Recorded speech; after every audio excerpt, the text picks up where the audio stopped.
अस्सलाम वालेकुम।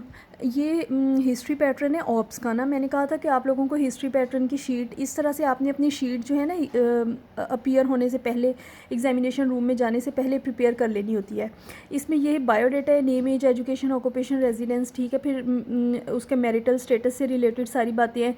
Merit for first second marriage है, कंसेंगविनियस, नॉन कंसेंगविनियस है, पैरिटी है, लास्ट चाइल्ड बर्थ है, लास्ट मेंस्ट्रुअल पीरियड है, expected date of delivery, duration of pregnancy and blood group. Blood group obs में बहुत important होता है और यहीं पे हमने बताना होता है, ठीक है। फिर आगे आ जाता है date of admission, mode of admission and place of admission, ठीक है। फिर आ जाती है इसकी प्रेजेंटिंग कंप्लेंट ना। फर्स्ट ट्राइमेस्टर है, फर्स्ट ट्राइमेस्टर में तो हम जिस तरह से हिस्ट्री लेते हैं, सेकेंड एंड थर्ड और थर्ड में जो है ना, मुझे ये हॉस्पिटल स्टे कभी मैं भूल जाती थी, कभी प्लान, कभी पेशेंट विशेज़, तो इसको मैंने 4 हेडिंग्स बना ली थी।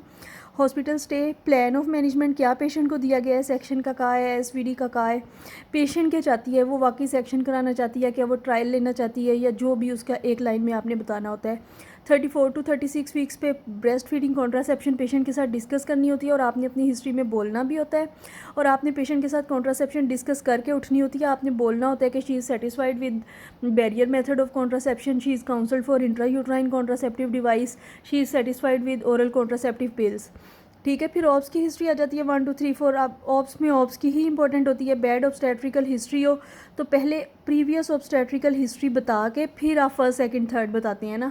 और डॉक्टर रिहाना तो हमेशा यही कहती हैं कि ऑप्स में पहले आप प्रीवियस ऑब्स्टेट्रिकल हिस्ट्री ही बताएं और फिर करंट प्रेगनेंसी बताएं। लेकिन मुझे थोड़ा सा ये उस तरह से प्रैक्टिस नहीं की हुई थी, तो मैं सिर्फ बैड ऑब्स्टेट्रिकल हिस्ट्री में जो है ना पहले बताती थी प्रीवियस ऑप्स और फिर फर्स्ट सेकंड थर्ड ट्राइमेस्टर। बाकियों में मैं इसी पैटर्न पे बताती थी। गायनी की शॉर्ट सी हिस्ट्री बस आधे सेकंड में पूछ लें उसके और जल्दी से उसी पैटर्न पे बोल दें। फैमिली, पर्सनल, मेडिकल, सर्जिकल और सोशो इकोनॉमिक, ठीक है। अब उसके बाद जो है ना दूसरी बात, इसके इधर सबसे पहले ऊपर आपने समरी और आपने अपने टाइम पे समरी जो है ना वो लिखनी है अपनी ना, क्योंकि समरी पहला क्वेश्चन ही एग्ज़ाम में यही होता है कि give me summary of your case ना। तो अगर समरी अच्छी ना, एक लाइन हिस्ट्री की, एक लाइन इन्वेस्टिगेशंस एग्जामिनेशन की और एक इन्वेस्टिगेशंस की, 3 लाइन की समरी होती है, ठीक है। और सिर्फ पॉजिटिव फाइंडिंग्स। अगर ऑप्स की है, उसकी जेस्टेशनल एज को रिस्पॉन्ड कर रही है उसकी फंडल हाइट से, तो आपने कह देना है कि her gestation symphysio fundal height is corresponding to her gestational age with longitudinal like cephalic presentation and fetal hearts are positive, ठीक है।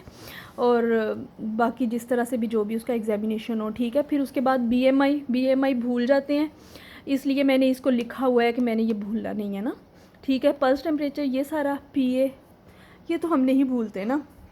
गायनी में मैंने ना अपनी इसका पीएस भी लिख लिया था कि मुझे कुछ भूले ना। इन्वेस्टिगेशंस मैटरनल और फीटल, बाजुकात ऐसा होता है सारी मदर की पूछ के फीटस की पूछना ही, मांगना ही भूल जाते हैं कि उसको हम इम्पोर्टेंस ही नहीं देते। रिस्क फैक्टर्स, दूसरा क्वेश्चन वाइवा में ये होता है what are risk factors in your patient, ठीक है। उनको भी 1 2 3 4 लिख लेना है। और फिर मैनेजमेंट है। मैनेजमेंट में पहला क्वेश्चन जो मैनेजमेंट का है ना, वो आपने अपनी इन्वेस्टिगेशंस को कंप्लीट करना है जो हो गई है। फिर